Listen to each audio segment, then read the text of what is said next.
పెద్దపల్లి జిల్లా కేంద్రంలో కాంగ్రెస్ పార్టీ నాయకుల ఆధ్వర్యంలో కాకా వెంకటస్వామి 11వ వర్ధంతిని నిర్వహించారు. జిల్లా కేంద్రంలోని ప్రభుత్వ ప్రధాన ఆసుపత్రిలో రోగుల బంధువులకు లయన్స్ క్లబ్ సౌజన్యంతో అల్పాహారం పంపిణీ చేశారు. కాంగ్రెస్ పార్టీ నాయకులు దేశంలో ఎక్కడా లేని విధంగా సింగరేణి రిటైర్డ్ కార్మికులకు పెన్షన్ ఇప్పించిన ఘనత కాకా వెంకటస్వామిదే అని గుర్తు చేసుకున్నారు.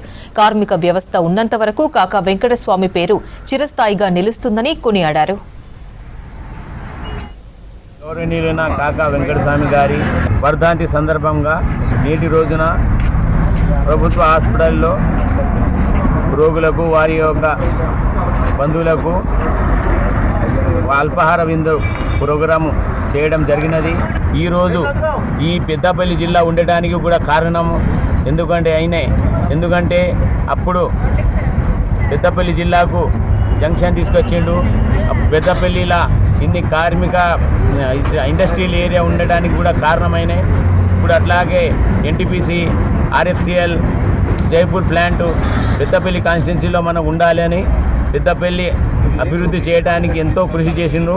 అలాగే సింగరేణి కార్మికుల గురించి సింగరేణి వ్యవస్థలో ప్రైవేట్ ఉన్న ఎంప్లాయీలకు కంపల్సరీ పెన్షన్ విధానం ఉండాలని చెప్పేసి వారు ఎంతో కృషి చేసి ఈరోజు కార్మిక పక్షవాదిగా ఆయనకు మేమందరము వారి ఆశయాలు కొనసాగించాలని ఈ యొక్క ప్రోగ్రాము మేము చేసుకుంటున్నాము.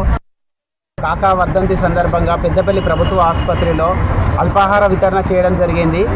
ఈ రోజున కార్మికులు గుర్తుంచుకోవాల్సిన ముఖ్య విషయం ఏంటంటే సింగరేణి చరిత్రలో కార్మికులకు పెన్షన్ విధానాన్ని తీసుకురావడంలో కాకా పాత్ర చాలా పెద్ద పాత్ర.